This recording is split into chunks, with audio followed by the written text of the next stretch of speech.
দর্শক, আপনাদেরকে Marquis street দেখাচ্ছি। বাংলাদেশ থেকে যারা আসে বেশিরভাগ মানুষ এখানেই বিভিন্ন হোটেলে অবস্থান করে। এখানে আপনি বাঙালি খাবার পাবেন বিভিন্ন হোটেলে, এবং যারা গরুর মাংসের ভক্ত, গরুর মাংস এখানে দেদারসে বিক্রি হয়। ভারতে গরু নিয়ে নানা রকম বিতর্ক থাকলেও পশ্চিমবঙ্গে মমতা সরকার গরুর ব্যাপারে খুবই উদার।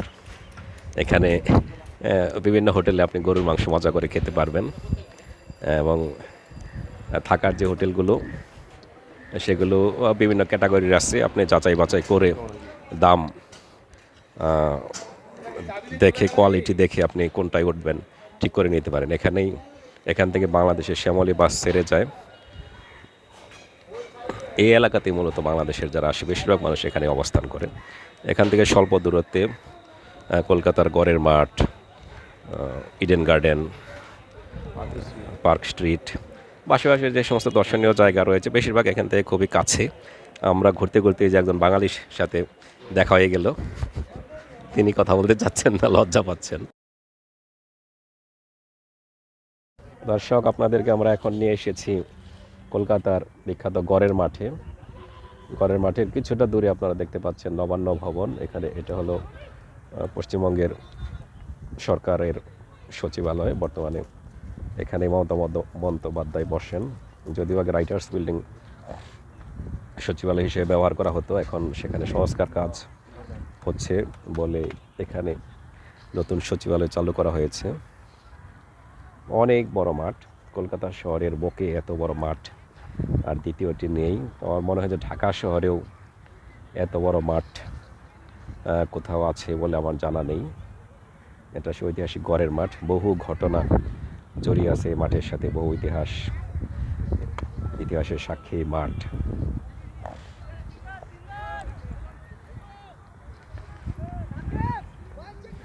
প্রতিদিন শত শত ছেলেমেয়েরা এখানে মাঠের বিভিন্ন অংশে ভাগ হয়ে বিভিন্ন রকম খেলাধুলা, শরীর চর্চা এবং নানা রকম বিনোদন কার্যে অংশগ্রহণ করে। এর পাশে ভিক্টোরিয়া প্যালেস, ভিক্টোরিয়া একাডেমি। কিছুটা দূরে আমরা ইডেন গার্ডেনের ফ্লাড লাইট দেখতে পাচ্ছি। এর মাঝে রয়েছে ফোর্ট উইলিয়াম।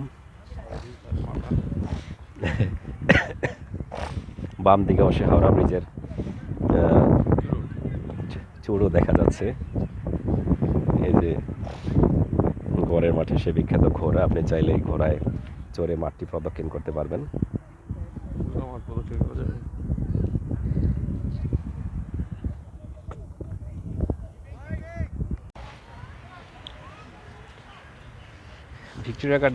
ভিক্টোরিয়া প্যালেসের সামনের এই জায়গাটা। আমরা এখন ভিক্টোরিয়া প্যালেসে ঢোকার চেষ্টা করব।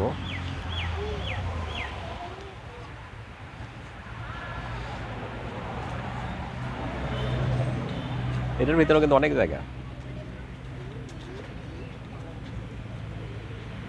দাঁড়াও, আমি একটু শরিক হই, বালা মুসিবত কেটে যায়। একটু ভিডিও নিয়ে নেই। শুধু ভিক্টোরিয়ার ছবি আসে না, এই যে অর্ধেক আনছে সব, এই যে অর্ধেক আনছি, দেখো তবে দেখছি আমি।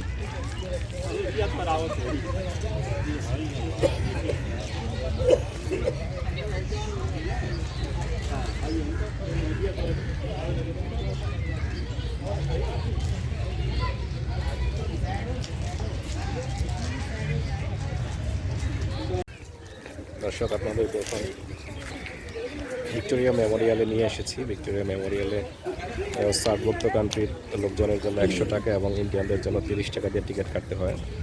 যদিও অনেকেই এখানে ইন্ডিয়ানদের লাইনে দাঁড়িয়ে 30 টাকা দিয়ে টিকিট কিনে ভিতরে ঢুকে যায়, তবে দেশের আইন মেনে ন্যায্য দামে টিকিট কেনাটাই শ্রেয়। ভিক্টোরিয়া মেমোরিয়ালে প্রতিদিন হাজার হাজার দর্শনার্থী আসে। মহারানী ভিক্টোরিয়ার সম্মানে এটি ব্রিটিশ আমলে তৈরি করা হয়েছিল।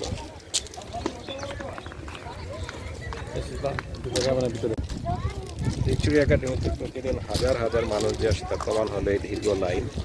টিকিটের যত বড় লাইন তার চেয়ে এখানে অনেক যাচাই বাছাই করে নিরাপত্তার কারণে বেশ কিছু চেক পয়েন্ট পাড়ি দিয়ে এখানে ঢুকতে হয়। আপনারা দেখতে পাচ্ছেন লাইনের একটি অংশ। তবে বেশ দ্রুত। হ্যাঁ দর্শক, ঠিক ভিক্টোরিয়া মেমোরিয়ালসের পুরো বিল্ডিং এখন আমরা ক্যামেরা ধারণ করছি।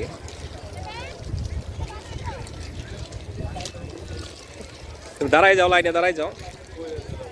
এই যে পাথর টাথর বা টাইলস যা দেখতে পাচ্ছ, আমি যাই একটু এটা তাজমহলের শেপেই তৈরি আর কি,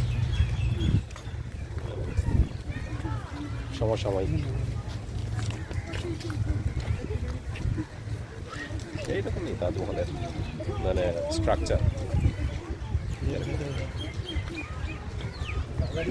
নবান্ন হচ্ছে নবান্ন। লাইন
দাঁড়া, আস্তে আস্তে, এই বারণ করছি। চলো চলো ভাই, চলো